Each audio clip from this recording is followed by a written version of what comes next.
जय श्री राम दोस्तों, आज की वीडियो में आपका बहुत स्वागत है। आज हम करने वाले हैं पार्शियल फ्रैक्शन मेथड। तो आई होप आपको सारा अच्छे से समझ में आ जाएगा। ठीक है, देखो पार्शियल फ्रैक्शन मेथड में होता क्या है, हमारे पास कुछ स्पेसिफिक टाइप के क्वेश्चन दिए होते हैं जिनका हम बेस देखते हैं। आप देख रहे होंगे यहाँ पे जितने मैंने लिखे ना, इनके जो बेस है ना सारे अलग अलग डिफरेंट है। तो बहुत अलग अलग डिफरेंट बेस होते हैं हमारे पास। इसके हिसाब से हम क्या करते हैं, क्वेश्चन को थोड़ा खोल के लिख लेते हैं। एक तरीका होता है जिससे हम इन क्वेश्चन को थोड़ा खोल के लिख लेते हैं। खोल के लिखने से फ़ायदा क्या है, बात मान लो इसके साथ हमारे पास कोई इंटीग्रेशन का साइन है, तो हम क्या करेंगे, अंदर वाले को पहले तो खोल के लिख लेंगे और अलग अलग के साथ इंटीग्रेशन कर देंगे।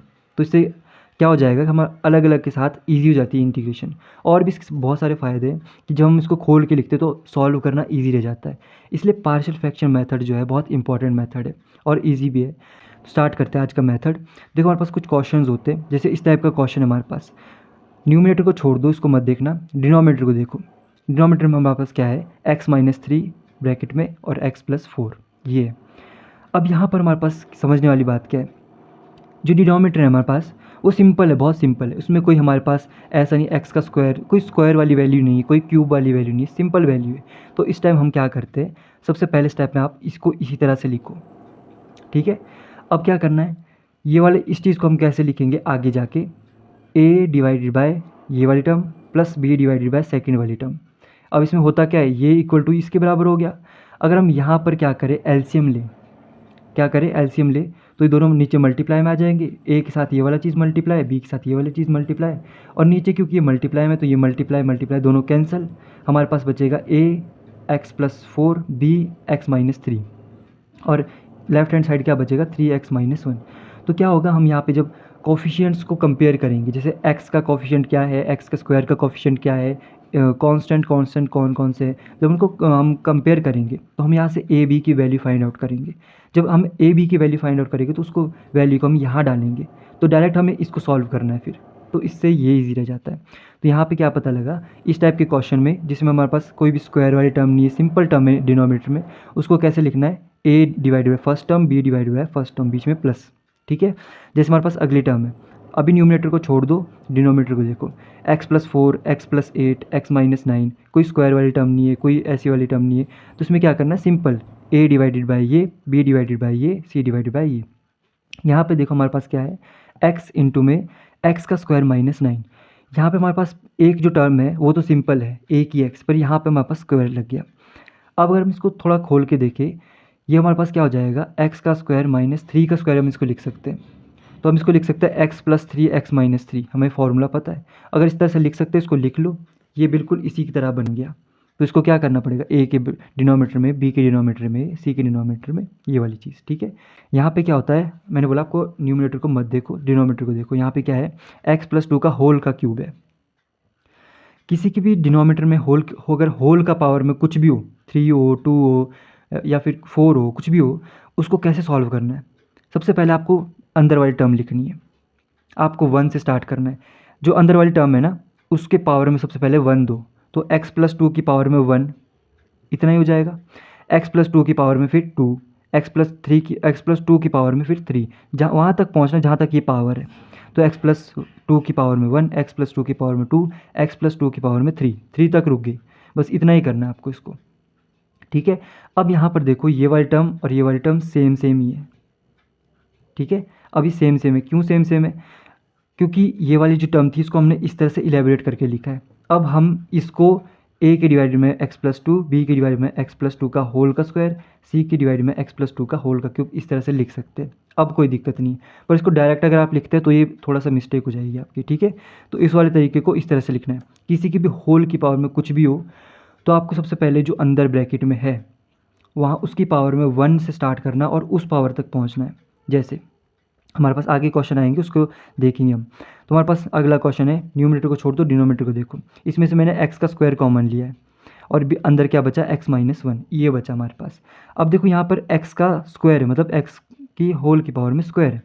तो इस वाले टर्म को कैसे सॉल्व करना है, x की पावर में सबसे पहले 1 रखना है और वहाँ से स्टार्ट करना है जब तक हमारे पास ये वाली टर्म ना आ जाए। तो x की पावर में 1, x की पावर में 2, यहाँ तक हमने इसको लिखा। बाकी ये वाली टर्म तो सिंपल ही थी, इसको सिंपल ही लिखा। इसको जब हम एलेबरेट करके लिखेंगे तो ये हमारे पास बिल्कुल इसी वाली टर्म की तरह a की डिवाइड में फर्स्ट टर्म, बी के डिवाइड में सेकंड टर्म, सी के डिवाइड में थर्ड टर्म, इस तरह से लिखेंगे। ठीक है, अगली टर्म हमारे पास क्या है, न्यूमिनेटर को नहीं देखना है, डिनोमिनेटर को देखना है। ये वाली सबसे पहले हम देखेंगे x माइनस वन, ये एक सिंपल टर्म है तो इसको हम सिंपल लिखेंगे कैसे, a के डिवाइड में x माइनस वन। यहाँ पर देखो x का स्क्वायर प्लस सिक्स। अब यहाँ पे समझने वाली बात है, x का स्क्वायर प्लस सिक्स, यहाँ पे इसका मतलब ये नहीं कि x प्लस सिक्स का होल स्क्वायर, ये नहीं लिखा गया है। ध्यान से देखो, x का स्क्वायर प्लस सिक्स मतलब यहाँ था x का स्क्वायर माइनस नाइन, तो यहाँ पे फॉर्मूला लग गया x minus three x plus three, पर यहाँ पे फॉर्मूला नहीं लगेगा, तो आपको इसको डायरेक्ट लिखना है। ठीक है, इस तरह से आपने पहले स्टेप पे इसको इस तरह से लिखा, जो खुलता है वो खोल दो, नहीं खुलता है उसको रहने दो, इसमें से हमारे पास कुछ नहीं खुलने वाला है। ठीक है, अगर यहाँ पे हमारे पास x का स्क्वायर माइनस सिक्स होता तो हम क्या करते, तो हम इस तरीके से इसको खोल के लिख देते, x minus under root six x plus under root six, पर यहाँ पे बीच में प्लस है तो इसका फॉर्मूला नहीं होता है, हम इसको डायरेक्ट लिखेंगे तो आगे जाके कैसे खुलेगा है, a के डिवाइड में x minus one plus b x plus c divided by ये वाली टर्म, ये आपने प्लस टू में भी पढ़ रखा है। ठीक है, तो इस तरह से हम इसको इलेबरेट करते हैं। अगला क्वेश्चन हमारे पास क्या है, x का क्यूब, देखो होल का क्यूब है। सबसे पहले क्या करना है, जिसकी पावर में अगर होल में जो कोई भी पावर दी हो, उसका जो हमने ये जो अंदर है उसकी पावर में सबसे पहले वन लेना, वन से वहाँ तक जाना जिसकी पावर है, तो x का स्क्वायर x का क्यूब, तो ये तीन टर्म हमने लिख दी। यहाँ पे देखो x का स्क्वायर प्लस टू है, अब यहाँ पे अंदर स्क्वायर है तो और बीच में प्लस है, तो इस केस में हम क्या करते, इस टर्म को ऐसे ही रहने देते और आगे जाके क्या लिखेंगे, देखो सबसे पहले हमने इसके ऊपर लिखना है a divide by x, b divide by x का square, c divide by x का क्यूब, और इसके बेस में इसके ऊपर हमने क्या लिखना है, a b c हो गया, इसके बाद D x plus E divided by x का स्क्वायर प्लस टू। ठीक है, अगला हमारे पास है ये वाला। अब इसका अगर हम देखें, सबसे पहली चीज़ हमने क्या देखनी है, यहाँ पे क्या है, होल का स्क्वायर है। होल का स्क्वायर मतलब अंदर वाली टर्म की सबसे पहले हमने वन पावर लेनी है और वहाँ तक जाना जितना ये है हमारे पास। ठीक है, तो एक्स का स्क्वायर प्लस फाइव की पावर में वन, एक्स का स्क्वायर प्लस फाइव की पावर में टू, यहाँ तक पहुँच गए। अब अगर इसको देखें तो ये एक ऐसी टर्म है जिसमें हमारे पास अंदर स्क्वायर और बीच में प्लस है, तो इसमें हम क्या करते हैं, a x plus b divided by x का स्क्वायर प्लस फाइव, इसमें भी वही लिखेंगे c x plus d divided by, क्योंकि सेम टर्म है। इसमें हमारे पास क्या है, x माइनस टू, ये सिंपल है तो हमारे पास क्या आ जाएगा, a के डिवाइड में x माइनस टू। यहाँ पर सबसे पहले हमें देखना है होल का स्क्वायर, होल का स्क्वायर है मतलब इसको दो बार लिखना पड़ेगा हमें, x का स्क्वायर प्लस वन और x का स्क्वायर प्लस वन का होल का स्क्वायर, दो बार ही पहुँचना है। अब अगर हम इसको देखें तो हम इसको दोबारा से हम इसको इस तरह से लिख सकते हैं, इसके डिवाइड में इसके ऊपर तो आ जाएगा a divided by x minus two. अब यहाँ पे देखो x का स्क्वायर प्लस वन है तो यहाँ पे क्या आ जाएगा, b x plus c divided by x का स्क्वायर प्लस वन, और यहाँ पे हमारे पास क्या है, सो हमारे पास क्या आ जाएगा, D x plus E divided by ये वाली टर्म, ये दोनों सेम ही है। अगला हमारे पास क्वेश्चन है कि हमारे पास वन माइनस एक्स की पावर में फोर है, इसमें हम क्या कर सकते हैं, मैंने इसको लिखा एक्स का स्क्वायर का होल का स्क्वायर, हम इसको स्क्वायर दे सकते हैं, तो यहाँ पे हमारे पास फॉर्मूला बन नहीं जाएगा, ए स्क्वायर माइनस बी स्क्वायर क्या होता है, ए माइनस बी ए प्लस बी, इसको हम इस तरह से लिख सकते हैं।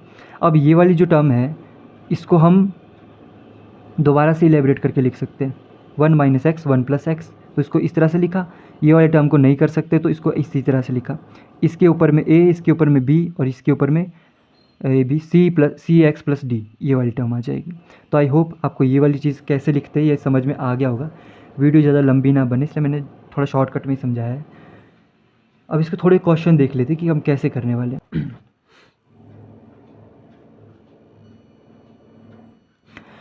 सो देखो यहाँ पे जो न्यू ट्रिक है ना उसके हिसाब से हमारे पास थोड़ा मैं क्वेश्चन करा लेता हूँ, बाकी आपको मैं अगले वीडियो में कराऊंगा क्वेश्चन। देखो यहाँ पे क्या है, हमारे पास इस टाइप का क्वेश्चन है, सिंपल क्वेश्चन है, यहाँ पे x है, x माइनस नाइन है, कोई स्क्वायर वाली पावर नहीं, तो इसमें क्या करेंगे हम, अगर जो हमने पहले मेथड पढ़े उसके हिसाब से इसके ऊपर a आएगा प्लस इसके ऊपर में b आएगा, तो इसको हम लिखेंगे a बाय एक्स प्लस b by x minus nine, तो इक्वल टू में इसके ये आ जाएगा।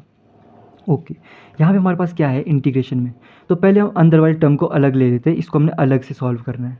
ठीक है, step one, put x equal to zero. हमारे पास दो टर्म है यहाँ पे, एक x है और एक x माइनस नाइन है। पहली टर्म को आप ज़ीरो रखो, ठीक है, न्यू ट्रिक है ये, आप देखो समझो बात को।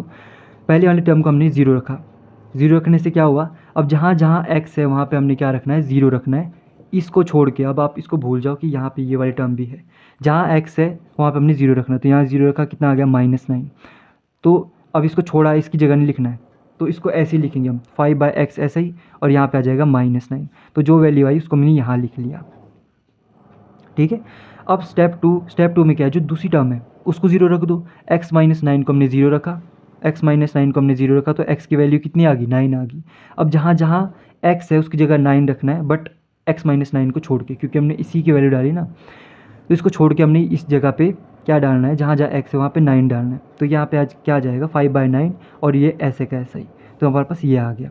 अब इन दोनों को एक साथ लिख लो, ये इसका क्या हो जाएगा, इसको एक्सपेंड करके हम इस तरह से लिख सकते हैं। यहाँ पे जो कॉमन है उसको निकाल लो बाहर, ठीक है। अब जैसे हमारे पास क्वेश्चन में इंटीग्रेशन है तो इंटीग्रेशन लगा लो, तो दोनों को हम अलग अलग करके इंटीग्रेशन कर सकते हैं और हमारे पास सॉल्यूशन हो जाएगा, ठीक है। अब देखो जैसे अगला ये क्वेश्चन है, ये भी सिंपल है। इसमें क्या होता है, ये हमारे पास सिंपल टर्म है, ये हमारे पास सिंपल टर्म है। इसको हम लिख सकते हैं x - 3 x + 3।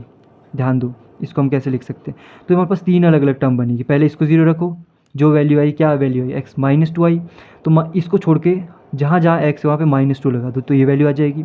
फिर इसको 0 रखो, फिर जो वैल्यू, इसको छोड़ के -3 हर जगह रखना है, फिर इसको इस तरह से आपके 3 वैल्यू आ जाएगी। इनको एक साथ लिखो, और जो क्वेश्चन में अगर इंटीग्रेशन तो इंटीग्रेशन कर दो, हमारे पास सॉल्यूशन आ जाएगा। तो इसका स्क्रीनशॉट ले लो। अगली वीडियो में इसके और अच्छे से क्वेश्चन करेंगे, डिटेल में समझाऊंगा कैसे करना है। ये वीडियो मैंने थोड़ी शॉर्ट बनाई है ताकि लंबी ना हो जाए, ठीक है।